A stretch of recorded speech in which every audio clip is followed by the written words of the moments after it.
magandang gabi po sa ating lahat. Ayan, yung katabi po natin, batiin natin. Kapatid, nagagalak ako. Kasama ka namin sa gabing ito. Amen po ba? At nagagalak po tayo kasi alam po natin, simula pa lang ng gawain natin, kung sensitive po tayo, kumakanta pa lang si Brother Joseph. Mas nakakagalak kasi alam po natin, kasama po natin ng Lord sa gabing ito. Amen po ba? Sige po, palakpakan po muna natin ng Lord. Hallelujah. Ayan, so, naalala ko po kasi 1 year ago, ayan, hello po sa mga ating mga nasa live. 1 year ago po, yung huling tumayo po ako sa harap para magbigay po ng mensahe. And alam niyo po, habang umaawit po tayo, sabi ko, Lord, napaka-amazing mo. 1 taon na pala yung nagdaan. So kung babalikan po natin yung last year natin, marami na po bang ginawa ang Lord sa buhay niyo? Marami na po bang signs, wonders, and miracles po ang naranasan niyo? Amen po ba? Pero hindi lang po yun yung naranasan natin. Di ba? May mga pinagdaanan tayo, may mga proseso po. And yung mga proseso na yun, hindi lahat madali. Hindi lahat nakakatuwa. Amen po ba? So may time na makirot, di ba? May time na, Lord, napaka-uncomfortable naman itong sitwasyon na to. Pero, di ba, after 1 year, ma-amaze ka na lang na, Lord, ang dami mo na palang binigay sa akin. Di ba? Ang dami mo na palang provide sa pamilya namin. Mga bagay na hindi lahat yun pinag-pray natin, pero kahit undeserving tayo, binigay sa atin ng Lord. Amen po ba? Ayan. So sa gabi pong ito, asan ang ating PowerPoint? Ayan. So, ang topic po natin, ang tema po natin for this month is Signs, Wonders, and Miracles. And ang title po ng mensahe ng Lord sa gabing ito is yung #maniwala at magtiwala. So, kanina pa po natin naririnig yung di ba, yung magtiwala po tayo kay Lord. Ayan, next. Ayan, may question po ako sa inyo. Sino po ang gustong makaranas ng signs, wonders, and miracles sa buhay nila? So lahat po tayo, amen po ba? So, we are praying and hoping, di ba, na yung mga kailangan natin, and even yung, hindi nga minsan na parang needs, di ba? Yung wants lang natin na i-provide ng Lord. Amen po ba? Kahit ba sa provision yan, sa health natin, sa relationship, sa mga school, ayan, sa mga estudyante, sa nag-work, di ba, yung promotion natin, yung mga businesses, and even lalo na yung future natin. Sino po yung natatakot dito sa future nila? Ayun, di ba minsan napapaisip ka, Lord, ano na kaya ako, 5 years ago, ano na kaya yung katatayuan ko, di ba? Pero yun, sa gabi pong ito, ayan, may hinahanda po ang Lord. So sabi mo ulit sa katabi mo, kapatid, ready ka na ba? Ayan. So, sige po, mag-pray po muna tayo. Lord, marami pong salamat sa gabing ito. Tunay nga po na walang aksidente sa inyo. Alam po namin na ang bawat isa na narito ay dinako mo dito, and even sa mga nanonood po online, alam po namin na ikaw ang kikilos, Lord God. Thank you for the opportunity. Thank you for your presence. Thank you for your words, Panginoon. At alam po namin na ikaw lamang ang kikilos at mangunguna sa gabing ito.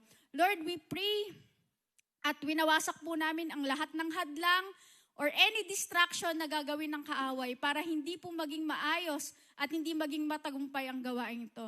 Binabahin po namin to in Jesus' name, Panginoon. Walang puwang ang gawa ng kaaway sa gawain mo. Maraming salamat po. Itinataas po namin ang iyong presensya, Panginoon. Maraming salamat po. In Jesus' name, in this we pray. Amen and amen. Ayan po. So, ang pag-uusapan po natin sa gabing ito or yung main story po natin is about mababasa po sa Genesis 22 verse 1 to 19. Alam niyo po yung story ni Abraham. Lagi po natin naririnig di ba? Si Abraham. Ayan. Si Pastor Tony mahilig din banggitin, di ba? Pero alam niyo po ba yung story ni Isaac, di ba? Kung paano binigay ng Lord kay Abraham si Isaac at hinihingi ulit to ng Lord para i-sacrifice. Ayan, so yun po yung pag-uusapan natin sa gabing ito. Sige, mga kapatid, next. Ayan, so sabi po basahin po muna natin yung buong kwento, medyo mahaba lang po.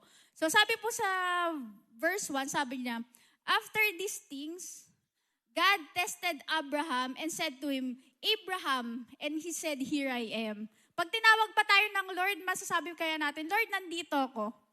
Ayan.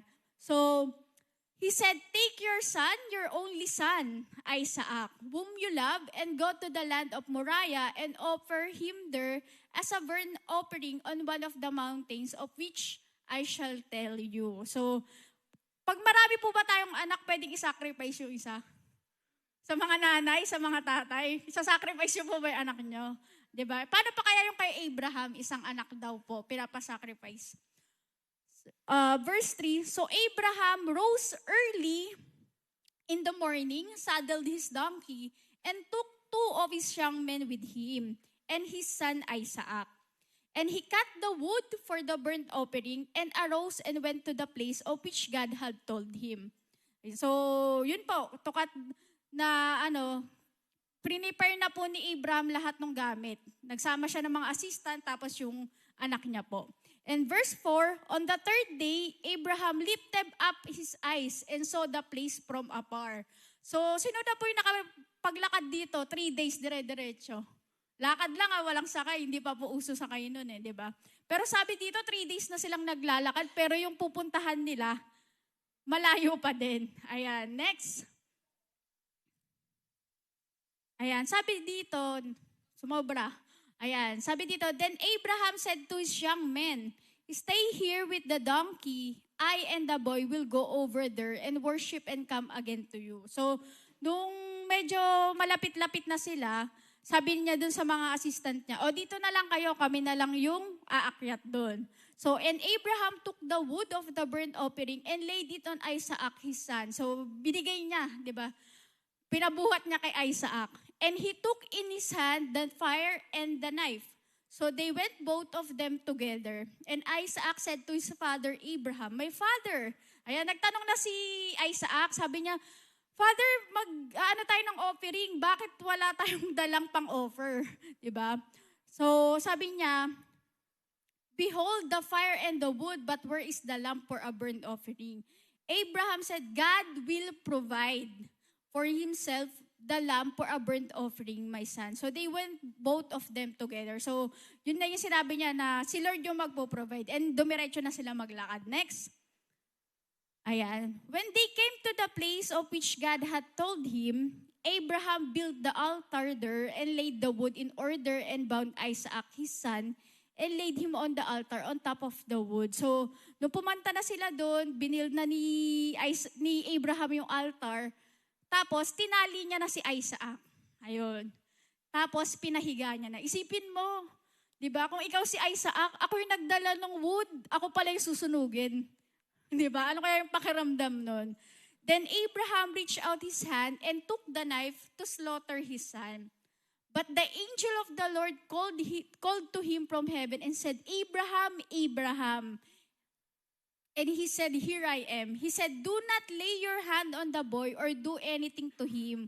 For now I know that you fear God, seeing you have not withheld your son, your only son, from me. So, minsan, pag binigyan tayo ng blessing ng Lord, mas mahal natin yung blessing kaysa dun sa nagbigay ng blessing.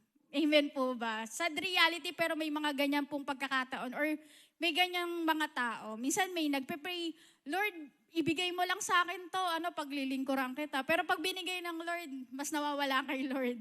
Okay? Next.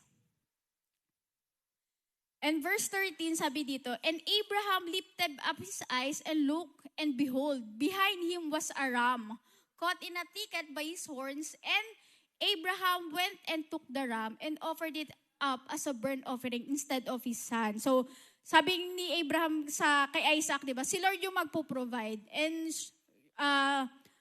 surely, di ba, na nag-provide nga ang Lord, imbis na si Isaac yung i-offer. So Abraham called the name of that place, the Lord will provide. Ayan, si Jehovah Jireh. As it is said to this day, on the mount of the Lord it shall be provided. Okay, konti na lang po. Ayan, verse 15, and the angel of the Lord called to Abraham a second time from heaven and said, by myself I have sworn, declares the Lord, because you have done this and have not withheld your son, your only son. Next, I will surely bless you and I will surely multiply your offspring as the stars of heaven. Marami po bang stars sa heaven? And as the sun that is on the seashore. Ayan. Sino na po nakapunta sa Dolomite? Diba? Magkano rin po yung ginastos doon para lang magkaroon ng mga buhangin. Ayan. And your offspring shall possess the gate of his enemies. Hindi lang basta marami. Diba? Yung offspring niya daw magiging mga mananagumpay.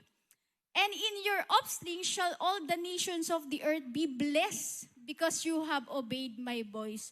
So Abraham returned to his young men, and they arose and went together to Beersheba. And Abraham lived at Beersheba. So yun po yung story natin for tonight.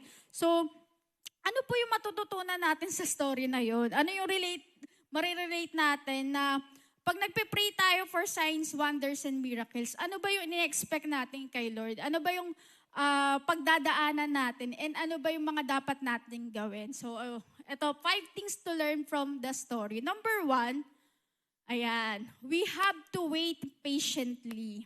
Sino po mainipin dito? Yung totoo po, sino po mainipin dito?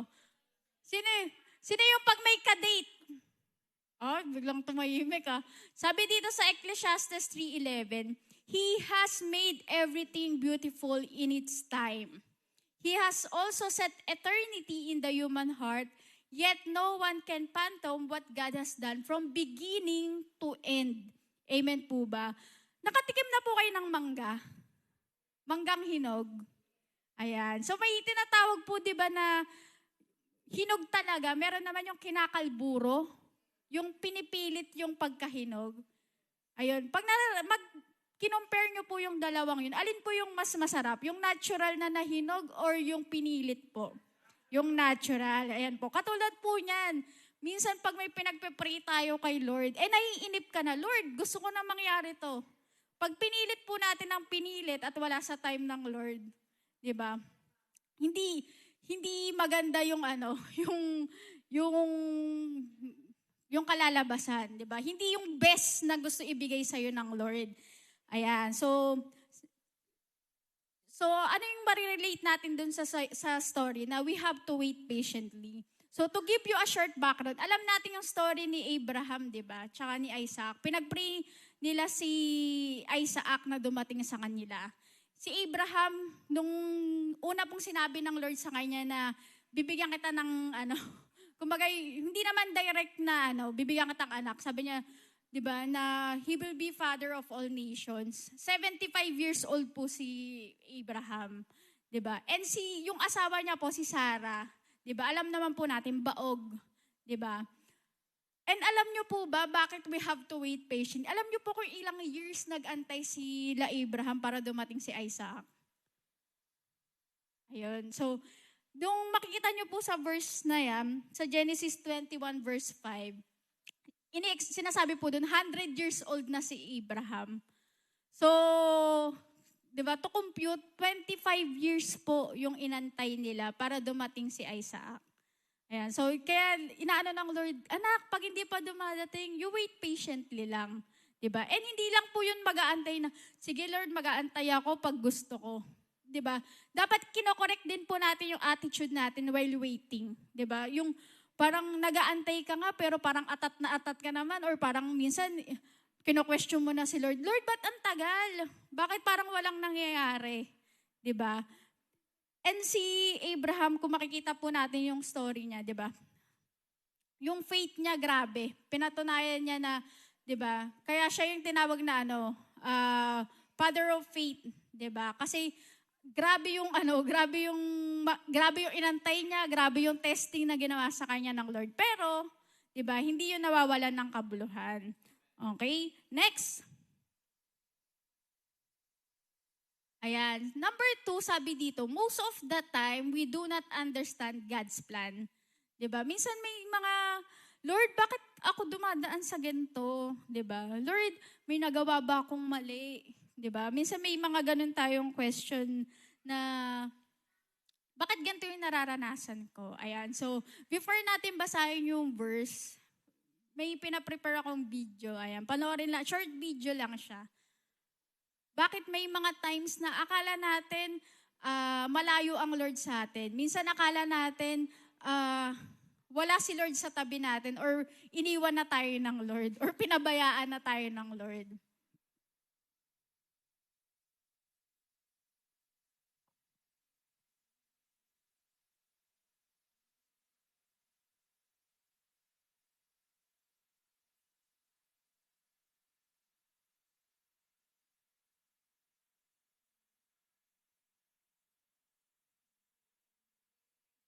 So, dito daw po ma-apply yung number 1. We have to wait patiently. Okay? Pati po sa mga nanonood sa online, please wait patiently daw po. Kaya pala yun yung number 1 eh.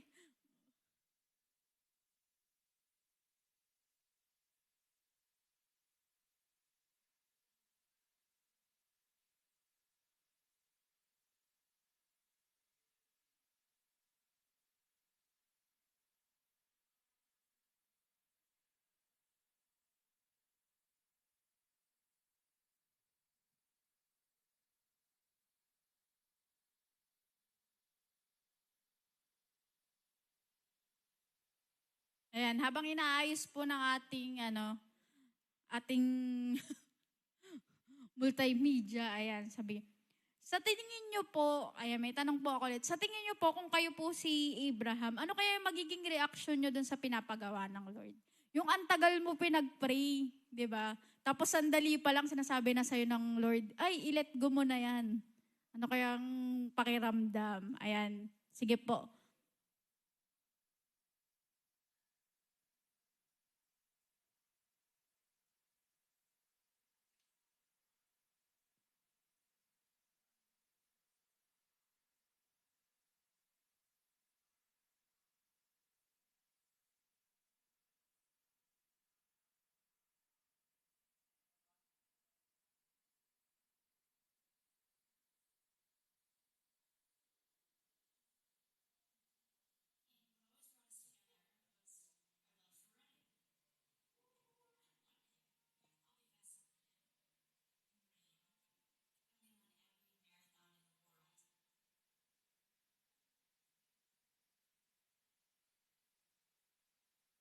Or at least that was my plan. I'm losing my sight. And real quick, read to me the lowest level that you can see on there. What is called is interocular melanoma. Eye cancer. Unfortunately, you will lose your vision. That was the day my father disappeared.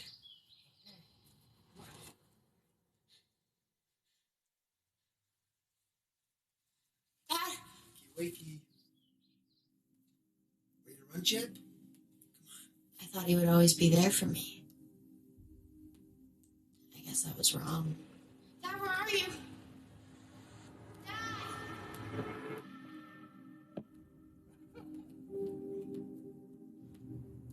You abandoned me. Where are you, Dad? Where did you go? Do you not love me anymore? Am I still beautiful? Are you no longer proud of me?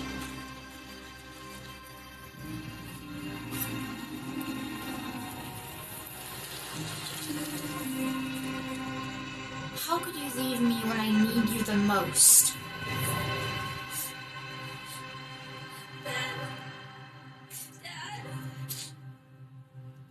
Dad, why did you leave me? Abby thinks I've left her. And as much as it pains me to hear that, she's right.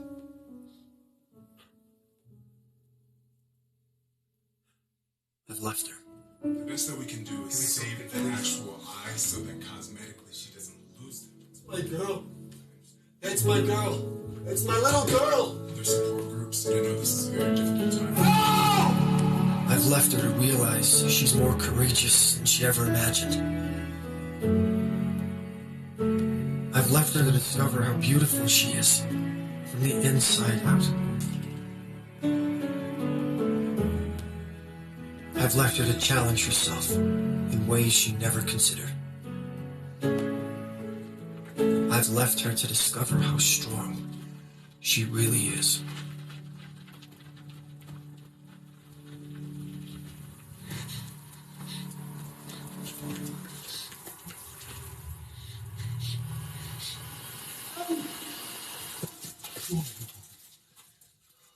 Baby, it's me. Dad, It's me, baby.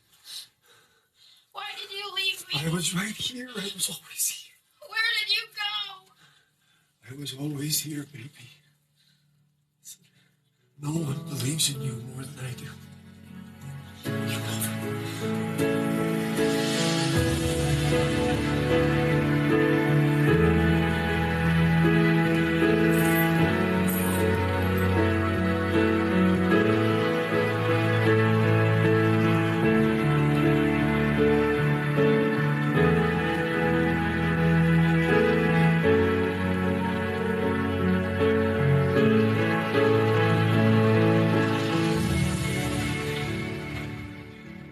Think about how far you've come.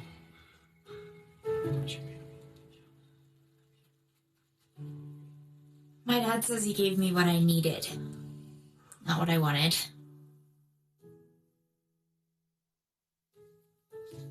Ready? Folks, what we're seeing here is amazing. This is a testament of true love. Love is allowing someone to see their true worth and beauty. I used to think my dreams were over. I thought I'd never run again. And even though I can't see my dad, I know he's guiding me the entire way.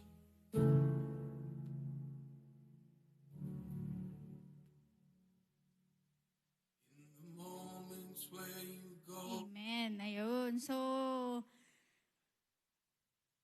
tissue na. Ayan. So, yun yung number 10 natin. Most of the time, we do not understand God's plan. So, related dun sa video po, di ba? So, ano ba yan? Naiyak ako. And then, so, minsan nararamdaman natin, parang ang layo mo, Lord. Pero sabi dun, di ba? Inaano lang tayo ng Lord kasi gusto niya ma-discover mo how capable you are, di ba? How strong you are. Ayan. So, ano ba yun? Nasa pagkitna pa lang tayo, di ba? Pero grabe po kasi yung presence ng Lord na... Pero hindi yun yung sinasabi doon na iniwan. Hindi, lagi niyo po tatandaan, hindi po tayo iniwan, hindi po tayo pinabayaan ng Lord. Pero hindi po sinabi sa Bible na lagi mo akong mararamdaman, anak. 'Di ba? Katulad nung sa story po, 'di ba? Andun yung tatay niya, 'di ba? Pero hinahayaan siya nung tatay niya, 'di ba? Para maging strong siya, para makaya niya sa sarili niya yung mga bagay na nagagawa niya dati. Ayan. So ayan. Doon po sa number 2 na, marirelate natin siya, 'di ba? Doon sa pinagawa kay Abraham. Sabi doon, Abraham had obeyed God many times in his walk with Him. Alam niyo po ba, 'di ba, ang story ni Abraham, pinapunta siya sa ibang lugar ng Lord. Ayan, 'di ba?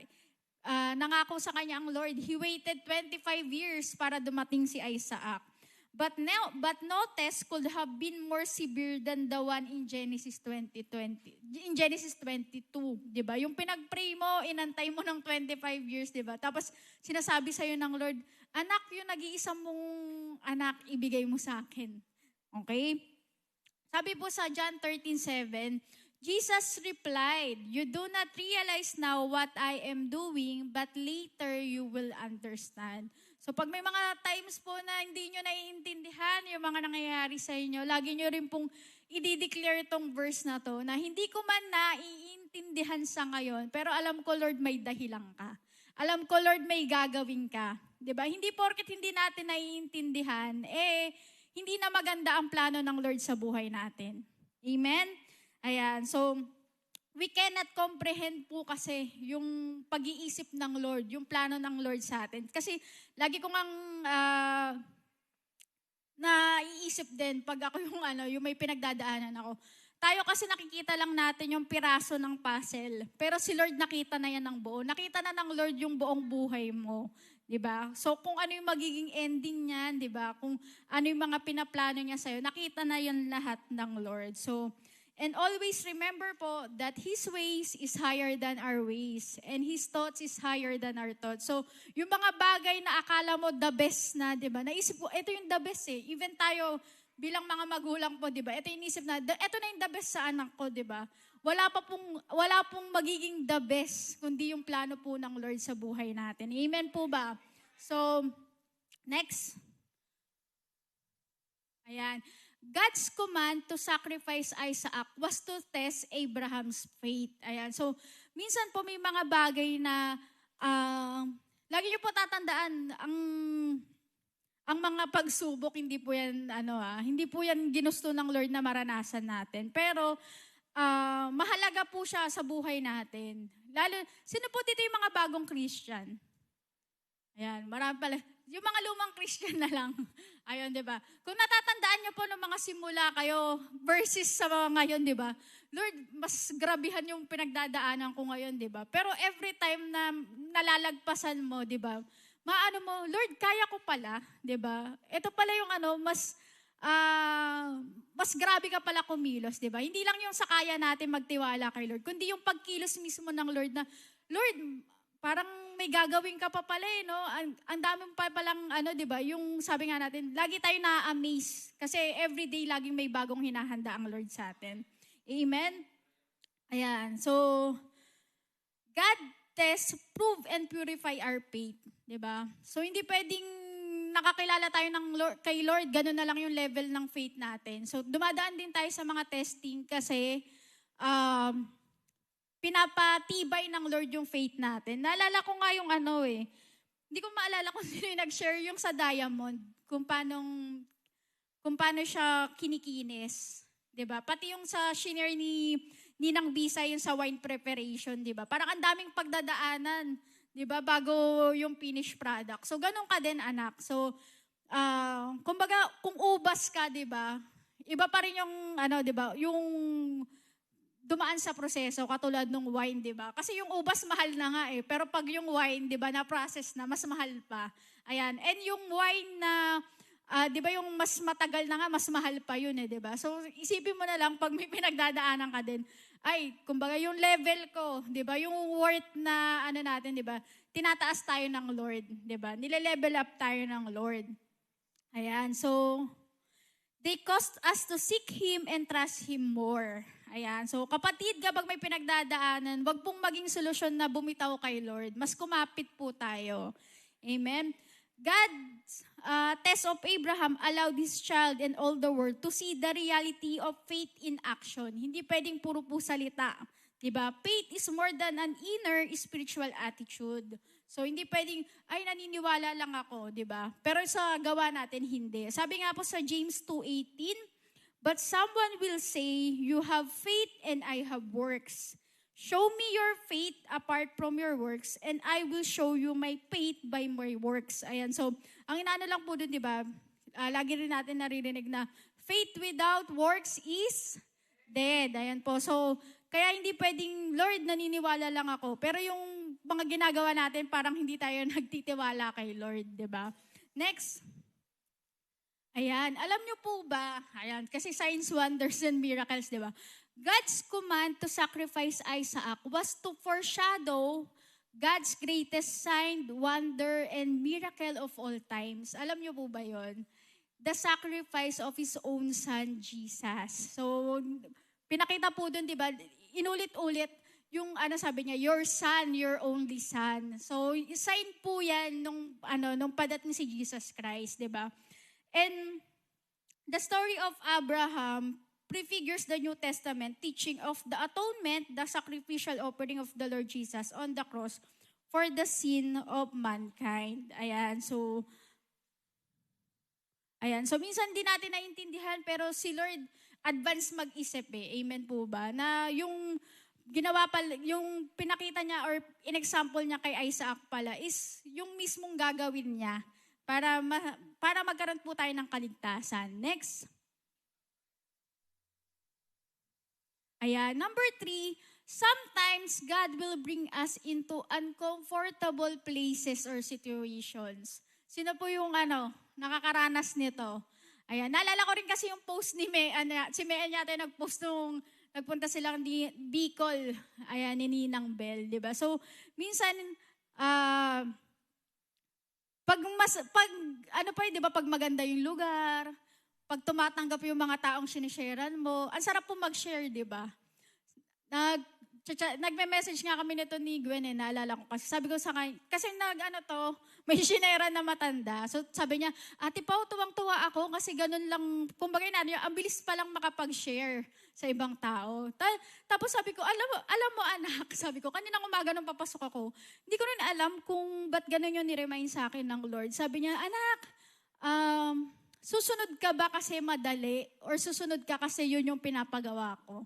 So, nire-remind ko si Gwen na, syempre, pag may tumanggap, masarap sa experience, di ba? Pero pag na-reject, paano na?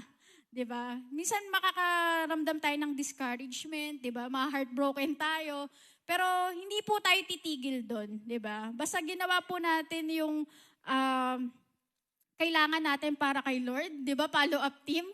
Lalala ko yung sharing doon, di ba? Sinasabi nga doon, di ba? Si Lord, kumbaga tayo lang po yung nagtatanim. Kahit po tayo na mga umaten, mag-invite lang po tayo, bumalik man yan or hindi po bumalik. Siyempre, with constant follow-up din po, di ba? Pero lagi niyo po tatandaan, hindi po nawawalan ng kabuluhan yung ginagawa niyo. Si Lord po ang nagpapatubo niyan. Kahit ilang taon, gaano katagal, di ba? Walang imposible kay Lord, di ba? Naalala ko yung story ni Kuya Michael, di ba? Dati, kahit sila Ninong Benji, dati laman lang ng mga prayer request, di ba? Pero ngayon, ginagamit na po ng Lord. And kung may pinagpe-pray po kayong kapamilya nyo, ayan, di ba? Wag po kayo mawawalan ng pag-asa kasi kikilos po ang Lord. Amen po ba? Ayan, next. Ayan, sabi po sa Genesis 22 verse 2, He said, Take your son, your only son, Isaac, whom you love, and go to the land of Moriah, and offer him there as a burnt offering on one of the mountains of which I shall tell you. Ayun. So, makikita nyo, di ba? Bakit kaya si Lord, pwede naman sabihin na kung nasan sila, doon na lang niya i-sacrifice si Isaac. Di ba? Parang ganun kadali. Minsan po kasi may mga pinagdadalan sa atin si Lord na uncomfortable places, uncomfortable situations. Minsan nga tao pa, di ba? Na Lord, bakit ba ganito tong tao na to? Di ba? Nakakaubos po ng pasensya, di ba? Pero minsan nga po, di ba? Hindi yun para mag-adjust yung paligid natin. Minsan tayo yung ina-adjust ng Lord. Ayan, sabi mo, kapatid, magpa-adjust ka. Amen po ba? Minsan tayo rin yung ina-adjust ng Lord, di ba? Inaayos yung attitude natin, inaayos yung faith natin. Ayan, so minsan kapag nagpe-pray tayo for signs, wonders, and miracles, di ba? Hindi yun ganun kadali. Sometimes yun nga, dadalhin tayo ng Lord sa mga uncomfortable places or situations. Ayan, so, yung maliban pa dun sa ibang lugar pa, di ba? Sabi nga po sa verse 4, nung third day daw, di ba, 3 araw na sila naglalakad. Tumingala daw si Abraham, di ba? Nakita niya yung pupuntahan nila sa malayo, di ba? 3 araw, isipin niyo 3 araw na po naglalakad. Minsan nga tayo nakasasakyan, 3 araw lang, di ba? Minsan nga yung mga, kunwari, baler, di ba? Or kung saan man pupunta, di ba? 1 araw lang, kunwari, Bicol, di ba? Parang grabe na, isipin niyo po yung 3 araw na lalo na yung sa makaluma, di ba? Na naglalakad or nakasakay lang sa donkey. Ayun, so, naalala ko rin po sa situation na to, yung may song po na ang title niya is Blessing. Ayan, by Laura Story. Sabi dun sa chorus, ayun, sabi dun, what if your blessing comes from raindrops? What if your healing comes to tears? Diba? Parang inaano niya, what if yung mga pinagpe-pray mo is hindi dun sa ine-expect mong way? Diba? Sabi nga, paano kung yung healing mo galing pala sa pag-iyak, diba? So, syempre, iba-iba yung way ng Lord eh. Kung makikita nyo po sa Bible, di ba, may mga pinapagaling ang Lord. Kunwari, bulag, di ba? Pero pag binasa mo, iba-iba yung way ng Lord eh, magpagaling. Meron, bumabalik yung eyesight, di ba? Meron yung lalagyan niya pa ng putik para gumaling. So may iba't ibang way po ang Lord. Pero isa lang po ang bunga, di ba? Kundi yung magandang plano niya. Sabi din po sa verse sa Joshua 1:9, ayan, have I not commanded you, be strong and courageous. Do not be frightened and do not be dismayed. For the Lord your God is with you wherever you go. Amen po ba? Ibig sabihin ng kapatid, kahit saan kadalin ng Lord, kahit galo pa kapangit sa tingin mo yan, di ba? Sabi ng Lord, di ba? I will be with you wherever you go. Amen po ba? And sabi nga natin, alam naman natin, lahat ng negative na bagay, pag si Lord ang kumilos, kayang-kaya niyang gawing positive, di ba? Kung yung buhay natin dati, grabe, di ba? Pero pag kumilos ang Lord, ikaw na lang yung mapapasabi, Lord, napaka-amazing mo, di ba? Yung ikaw mismo, wala kang tiwala sa sarili mo na, kunwari, di ba, addict ako dati, or palasagot ako sa magulang ko dati, di ba? Pero hindi ko in-expect na pag kumilos pala si Lord, kaya ko palang magbago, di ba? Na-amaze nga ako doon sa mga youth, kasi dati mga children's lang yan. Ayan, so nakakatuwa po, di ba, na sila na yung ginagamit dito. And sa mga susunod po, di ba, si Alpha din, pinagpe-pray ko nga yun, sabi ko, Lord, maging talented yung anak ko, yung magagamit mo siya sa lahat ng ministry na pwede. Ayun, so nakakatuwa po kasi, yun nga po, di ba, yung mga batang yan, mga batang yagit lang dati, pero di ba, kumbaga, ano man yung sitwasyon natin, kaya-kayang baguhin yun ng Lord. Amen po? Sabi dito, sometimes we have to endure the pain. Diba? Hindi ko sinabi po na kagustuhan po ng Lord na nakakaranas tayo ng sakit, diba? Nakakaranas tayo ng kahirapan. Pero minsan po, diba, may mga training tayong pinagdadaanan. Ayan. So, diba kunwari yung mga sundalo po, bago po yan isabak sa gera, hindi po yan, nag-apply ka as sundalo, sige, pwede ka lang pumunta sa gera. May training pong pagdadaanan. Tayo din po bilang mga Christian, di ba? Kaya nga sinasabi ko kanina, di ba? Bago po nila-level up ng Lord yung pinagdadaanan natin, paunti-unti kasi tinitrain tayo ng Lord, di ba? Binibigyan niya tayo ng endurance. Amen po? Next. Sabi po sa number 4, you have to let go and trust God. Diba? Minsan may mga bagay kasi na isip tayo ng isip, Lord, ano bang solusyon dito? Ano bang gagawin ko dito? Minsan kailangan lang pala natin mag-let go and magtiwala kay Lord. Yun yung sinasabi natin, hindi pwedeng maniwala lang na, Lord, naniniwala ako. Kailangan kasama yung word na nagtitiwala. Ano man yung sitwasyon, Lord, hindi ko naintindihan, pero maniniwala at magtitiwala ako sa'yo. Amen po? Ayan, sabi po sa Proverbs 3:5 and 6, sabi niya, trust in the Lord with all your heart and lean not on your own understanding. In all your ways, submit to Him and He will make your paths straight. So sabi nito, trust in the Lord with all your heart. Diba? Pag yung heart na kasi yung binigay natin, diba? Minsan, mga kabataan, diba? Love ko na to, Lord eh. Diba? Pag yung puso na yung pinairal, medyo kahit anong gawin natin, ang hirap na baliin di ba? Kaya, inaano dito ng, di ba, sabi din sa word na to, trust in the Lord with all your heart and lean not on your own understanding. Bakit po, hindi tayo dapat mag-lean sa sarili natin understanding? Kasi may limitation po tayo, di ba? May blind side po tayo, yung tinatawag na blind side na, minsan, ang dami mo ng plinano, di ba? Kunwari, nagplano ka, maglalaba ka, di ba? Kumbaga nawala sa isip mo, nawawala pala ng tubig sa amin, di ba? So, minsan ganun din po tayo. Minsan nagpaplano tayo ng nagpaplano, di ba? Pero tayo po, bilang tao, may blind side po tayo, hindi natin nakita. Pero si Lord po, pag sa Kanya po tayo nagtiwala, pulido po ang plano ng Diyos.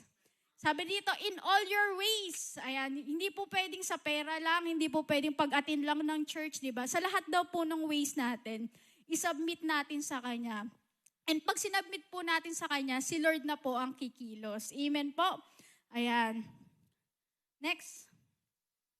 Ayan, God's command to sacrifice Isaac was to reveal God as Jehovah Jireh. Amen po ba? Sabi dito, nung hinayaan ni Isaac na kumilos ang Lord, Lord,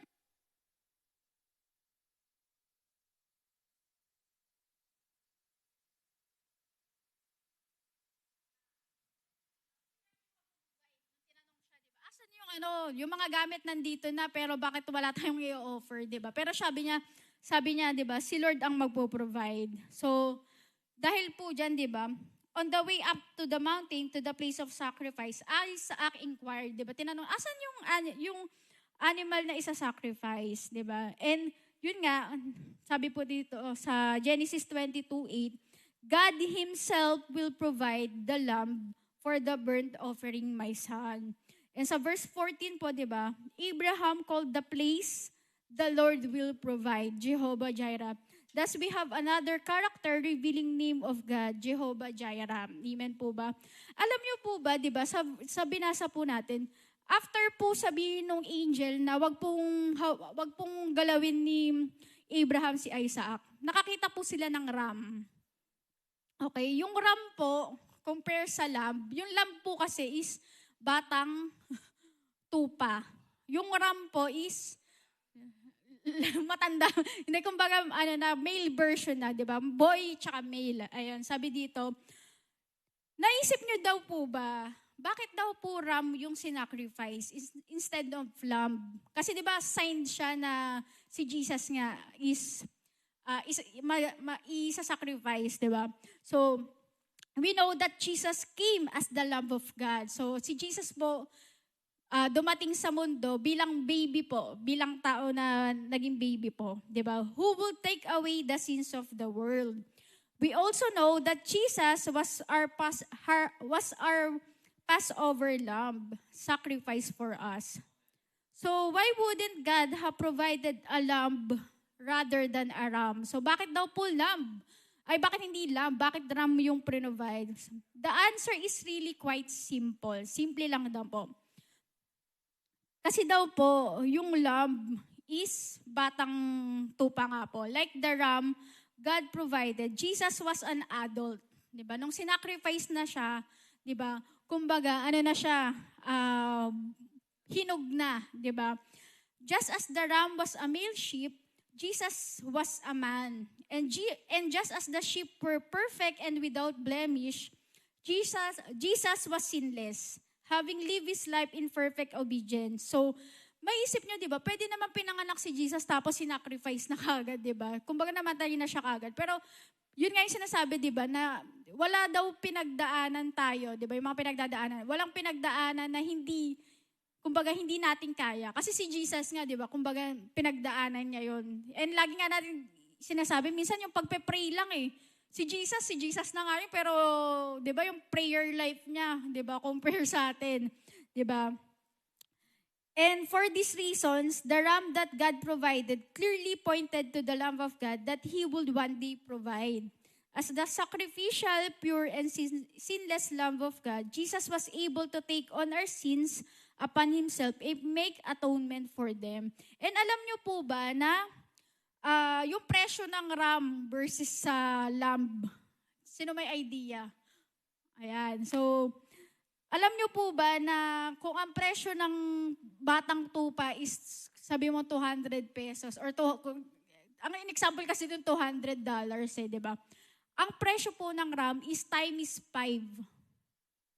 Di ba? Kung $200, $1,000. So yun yung inana natin na yung pinapakita dun, yung ram, di ba, mas mahal, di ba? Mas precious kaysa dun sa lamb. So alam po natin gaano ka-precious, di ba, si Jesus nung namatay po para sa atin. Ayan, so, next. Ayan, sabi ko. And lastly po, sa number 5, in the end, He is a promise-keeping God. Amen po ba? Sabi po sa Genesis 22:15-18, di ba, yung, kakatayin na ni Abraham si Isaac, sabi doon, and the angel of the Lord called to Abraham a second time from heaven and said, by myself I have sworn, declares the Lord, because you have done this and have not withheld your son, your only son, I will surely bless you. And I will surely multiply your offspring as the stars of heaven and as the sand that is on the seashore. And your offspring shall possess the gate of his enemies. And in your offspring shall all the nations of the earth be blessed because you have obeyed my voice. Amen po ba? Pinapakita lang po dito, when we trust God, di ba?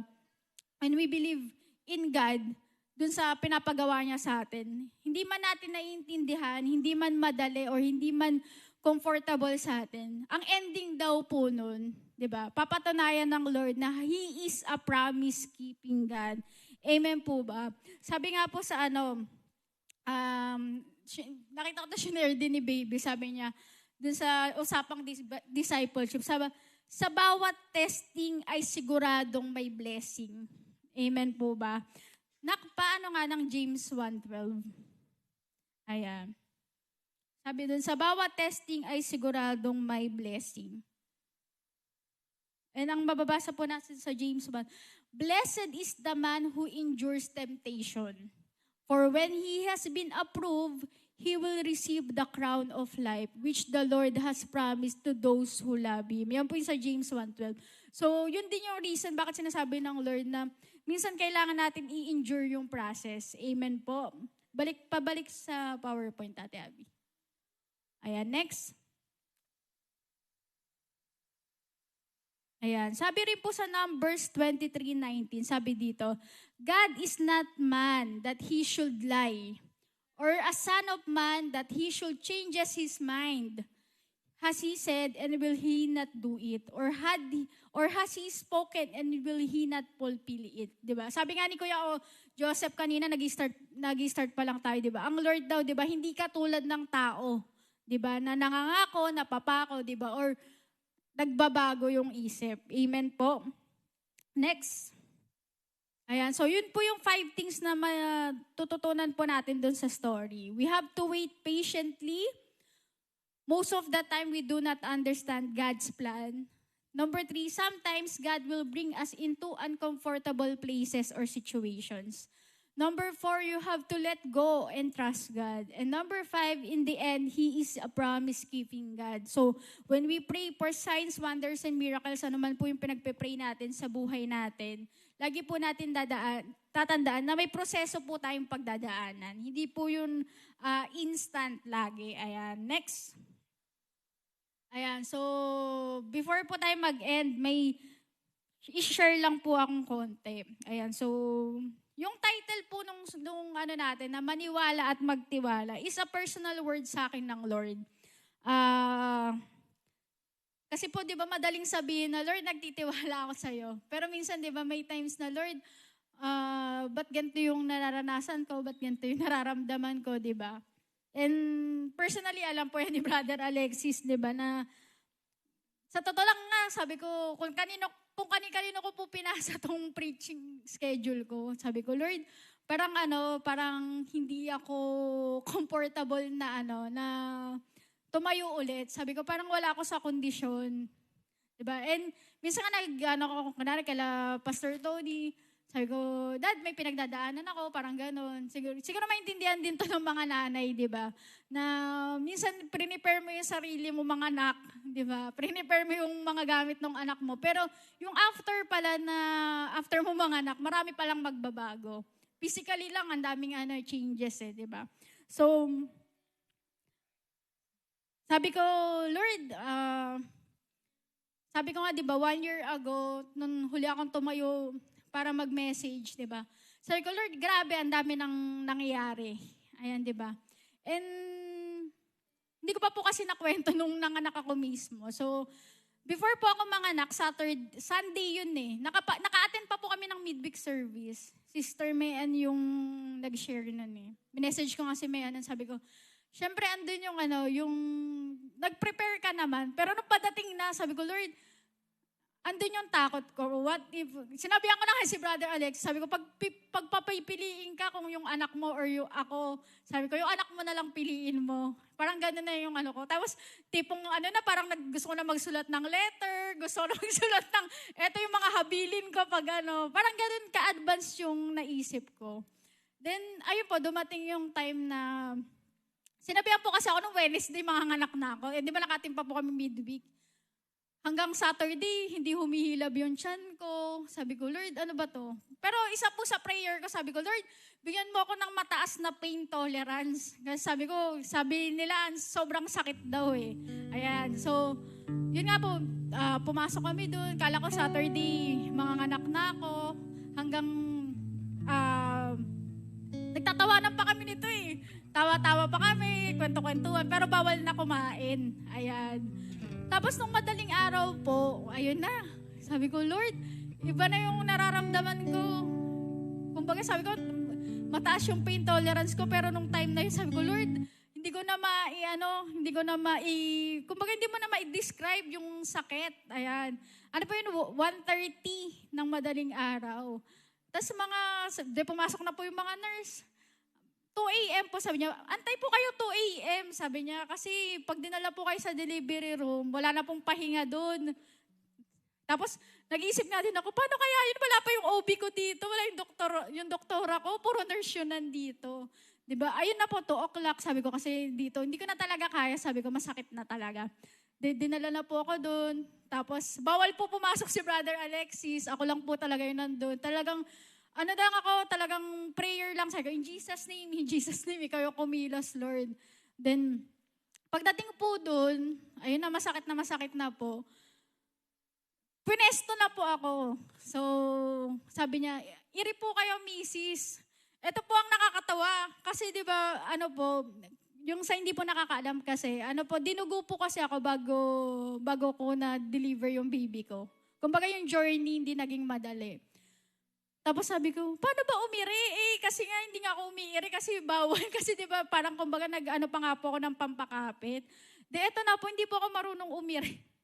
Tapos sabi, binaba ko po ulit yung paa ko, nakapwesto na ako, binaba ko po ulit yung paa ko. Sabi ko, ayoko na po, masakit po. Sabi ko, tapos sabi niya, doon niyo po sabayan. Kung kailan sumasakit, doon po lalabas yung bata. Eto na po, parang nung una, parang kumbaga reserve pa ako, na di nga ako marunong parang ganun. Tapos pa po kasi di ba pag hindi po marunong umiri, yung parang ilang beses na trinay, di ba, humaba po yung ulo ng bata. Parang ang dami nang pumapasok sa isip ko. Tapos ang pinaka nakapag-trigger po sa akin na parang nahimasmasan ako. Na 38 weeks po. Hindi po ako sobra. Maaga po ako. Pagputok po ng bahay bata, naririnig ko na yung nurse. Sabi niya, yung tubig, kulay green na, sabi niya. Hindi pa green, ang term niya, lumot.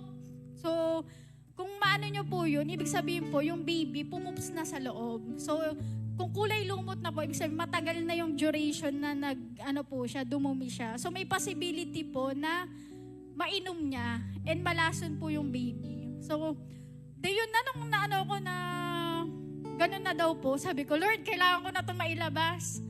Sabi ko, talagang kahit hindi ako marunong, kahit hindi pa sinasabi na umiiri na ako. Pero sabi ko nga, praise God, kasi ang gagaling po nung nurse, tsaka yung OB ko mismo ang galing. Sabi ko, thank you, Lord. And pagkalabas po niya, siguro mga nakalimang iri po ako na talaga. 2 o'clock po ako pumasok, 2:45 na ilabas ko na po siya. So sabi ko, 45 minutes lang ba yun? Ba't parang sobrang haba na yung sobrang haba na yung hirap. Pero pag naikukwento ko sa iba, sabi, ang bilis mo pala mga anak pwede na sundan ka agad. Parang gano'n yung Tapos doon po sa pinaanakan ko, sabi nila, papatulugin ka. So kung pagkatapos ng mga anak, sasabihan ka na, matulog ka na, sasaksakan ka ng pampatulog. Tapos parang, huli ko pang nasabi noon, parang nakapag-thank you pa ako sa kanila, nakapag-thank you Lord pa ako, tapos natulog na ako. Tapos nagising po ako siguro mga 5:00 po yun ng madaling araw. Ang lamig po kasi nung bakal Yung mga nanay po kasi, di ba, yung higaan mismo bakal Tapos, una ko pong natanong, sabi ko, asan po yung baby ko? Parang pagkamulat ko, ang naisip ko, Lord, nasa ICU ba yung baby ko? Nakainom ba siya ng tubig na madumi? Tapos sabi ko nun, parang natakot pa ako nun, sabi ko, Lord, hindi ba namatay yung baby ko? Parang gano'n na yung naisip ko. Pero lagi ko pong dinideclare yung kay Lord. Sabi ko, Lord, hindi mo to bibigay sa akin na hindi po magiging maayos yung tong batang to. Ayun na po, nagulat po ako, sabi niya, "Oh, yung baby niyo po nandun lang," sabi niya. And nakakatawa po kasi yung baby po namin, ultimo yung itsura po nung pinag-pray ko kay Lord. Sabi ko, "Lord, bigyan niyo po ako ng poging anak." sabi ko, talagang every detail po, sabi ko, even yung buto niya, Lord, gawin yung strong, even yung smallest part nung niya, even yung utak niya, Lord, gawin mong maayos yung development. Talagang every part po nung anak ko, pinagpe-pray ko yung kay Lord. And ayun na po, nailabas po, naging maayos po yung baby. Ito po yung nakakaloka. Munti ka na naman po yung ma-ICU. Ayun po. Kasi di ba po, hindi nga siya nakainom. Hindi po siya nakainom ng kahit anong tubig. Kahit sa sobrang tagal niya po sa tiyan. Ito na po yung problema namin. Sa sobrang hindi po siya nakainom, kahit gatas po ayaw niya uminom. Inabot na po kami ng magta 24 hours, pumapasok yung mga nurse. Ay, "Mami, kailangan na po niyan mag-poops tsaka mag-umihi." May gatas po ako. Siya yung ayaw dumede. Kahit anong gawin namin, ayaw dumede. Tapos, inano na kami, "Ay, Mami, i-endorse na namin yan sa PEDYA. I-ICU na yan." Tapos parang kami, "Lord, ayoko ICU yung baby ko. Ang liit-liit. Lalagyan ng karayom." Sabi ko, thank you kay Lord sa wisdom. Naalala ko po kasi si Tel tsaka si Leo, yung kay Chichang. Sabi ko dito, "Takbo ka na, bili ka na ng formula tsaka ng syringe." Sabi ko, ayun po ang ginawa po namin ni Brother Alexis. Inano po namin siya, injection yung wala pong karayom Inano po namin ng gatas. Pero nakakatuwa po kasi napaka-amazing po ng Lord. Kasi di ba bago po siya endorse sa PEDYA, magto 24 hours na po yun. Hindi pa namin siya napapadede. Nag-poops na siya tsaka umihi. And di ba meron po yun sa mga baby yung kulay black? Sabi nung iba, di ba ilang araw daw po bago mawala yun. Yung anak ko po parang mga nakadalawa lang pagkatapos ng kulay, kumbaga normal na color na. Sabi ko, "Lord, thank you kasi alam ko po na hindi nakapag-take ng lason or ng maduming tubig yung anak ko." So, sabi ko, "Lord, nakaka-amaze ka po na yung mga pinagpe-pray lang namin dati." Diba? Sabi ko nga, lagi namin ni Alex, nung pinagpe-pray niya yung tiyan ko nung nasa loob yung baby na, sa susunod, hawak mo na yung anak mo, sa susunod, makikita mo na yung anak mo, diba? So, ano man po yung pinagpe-pray natin, lagi niyo pong tatandaan, ayan, sabihin po niyo sa katabi mo, "Kapatid, yung prayer mo ngayon, magiging testimony mo na soon." Amen po ba? So, ano man po yung pinagpe-pray natin, minsan parang malayo pa, minsan parang anlabo, pero lagi nyo pong tatandaan na sa susunod po, kayo naman yung magte-testimony. Kayo naman yung makakaranas ng kabutihan ng Lord. Amen po ba? Next. Ayan. Lagi nyo pong tatandaan na ano man po yung sitwasyon natin, ano man po yung pinagdadaanan natin, pakiramdam man po natin napakatagal or walang kasagutan ng Lord sa pinagpe-pray natin. Minsan nga pakiramdam pa natin walang nakakaintindi sa atin. Minsan na-experience na po ba yun? Na, "Lord, ito yung pinagdadaanan ko, wala pa akong mapagsabihan. Wala man lang mga musta sa akin," di ba? Or wala tayong karamay. Wag po tayong susuko. Huwag kang mawawala ng pag-asa at lalong huwag kang lalayo kay Lord. Remember that God is not finished with you. God is not finished with you yet. Diba? Habang nabubuhay po tayo, si Lord may plano. Always remember that He is a promise-keeping God. Mag-expect pa din po tayo kay Lord. Kasi surely, He will exceed your expectation. Diba? Minsan, lagi ko yung nakikita, "Lord, burger lang, Angel's Burger lang yung in-order ko eh. Yung hinihingi ko. Pero champ yung binigay mo, 'di ba? Minsan yung ini-exceed pa ng Lord yung binibigay niya sa atin. Lagi niyo pong tatandaan, He honors our prayers and our heart's desires. Yet He has His ways or process. Lagi po natin tatandaan, lahat po ng pinagpe-pray natin kay Lord, ino-honor niya po yan. Pero may kaparaanan po ang Lord. May timeline si Lord, 'di ba?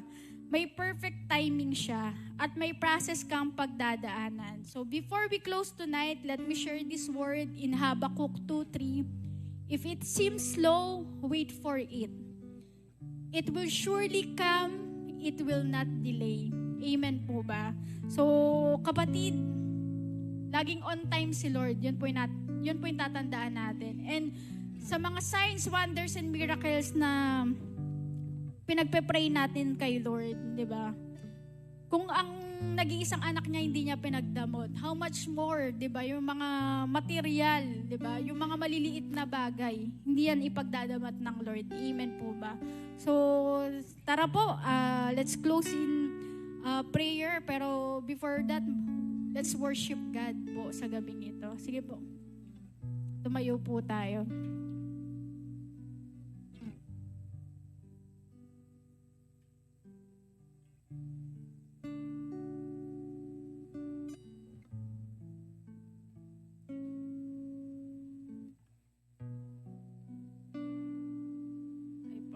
So,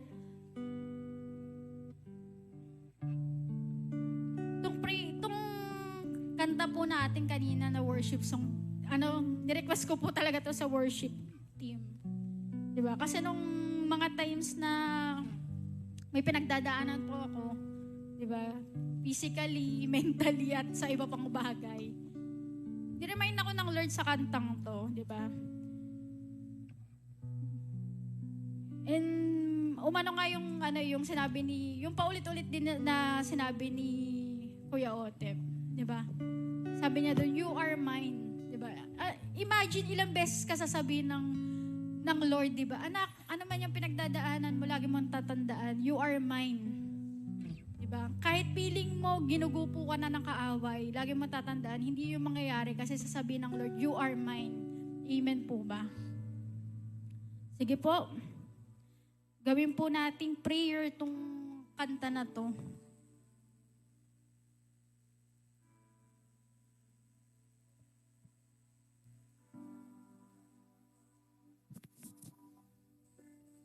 You call me out upon the waters, the great unknown, where feet may fail.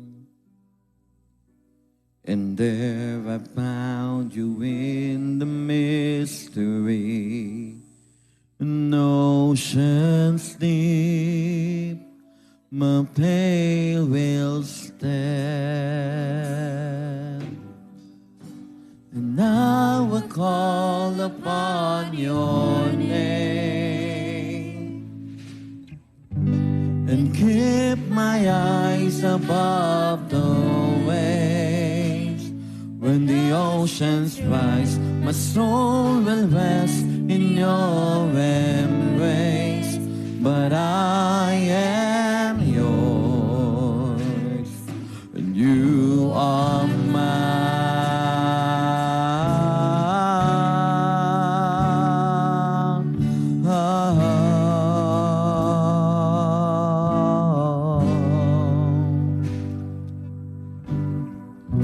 Your grace abounds in deepest waters. Your sovereign hand will be my guide. Where feet may fail and fear surrounds me, you never fail, and we won't start now. And I will call upon your name and keep my eyes above the waves. When the oceans rise, my soul will rest in your embrace.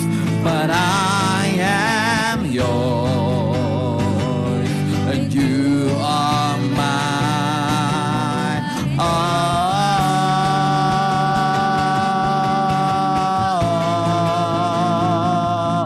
You are mine.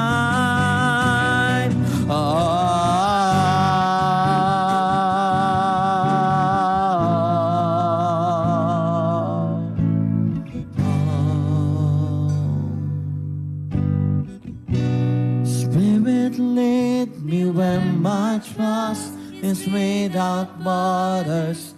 Let me walk upon the waters wherever you will call me. Take me deeper than my feet could ever wander. That my faith will be made stronger in the presence of my Savior. Spirit, lead me where my trust is without borders.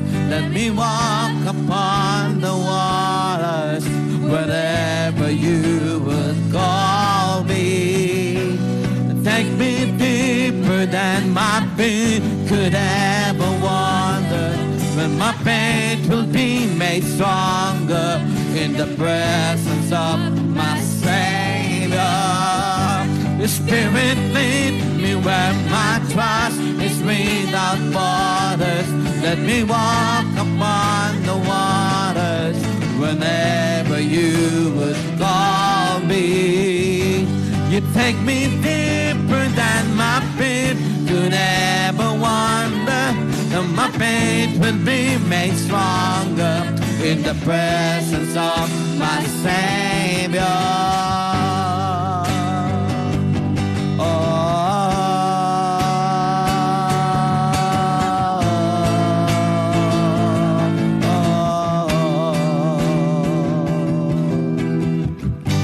So I will call upon your name. Will keep my eyes on you, Lord.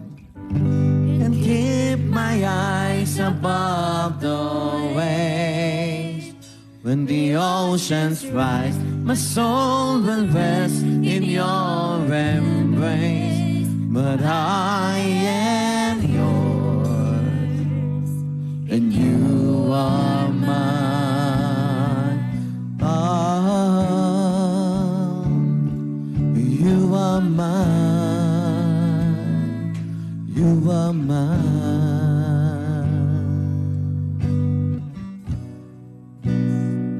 Worship you, God. Glorify you. Kaya nga po na napakabuti mo, Panginoon. Hindi mo kami iniiwan, hindi mo kami pinapabayaan. Pinapasabi ng Lord, hindi ko alam kung sino yung nangangailangan nito. Pero sabi ng Lord, anak, nakikita ko yung pag-iyak mo. Nakikita ko yung mga discouragement mo. Pero anak, tanawin mo na sa dulo ng mga pinagdadaanan mo, narito ko. Sabi ng Lord, anak, wag mo ako ikahon kasi marami pa akong gagawin. Marami pa akong kayang iparana sa'yo, malalaking bagay, mabubuting bagay at magagandang bagay. Sabi ng Lord, anak, huwag kang makampante sa bagay na maliliit kasi malalaki yung inihahanda ko para sa inyo. Hallelujah. Yes, oh God. Sabi ng Lord, hindi ako madamot. Lahat ng makakabuti sa inyo, ibibigay ko. Lahat ng para sa iyo, mararanasan mo. Lagi mong tatandaan, lagi mong i-remind yung sarili mo, anak, aking ka, at walang makakaagaw sa'yo. Hallelujah.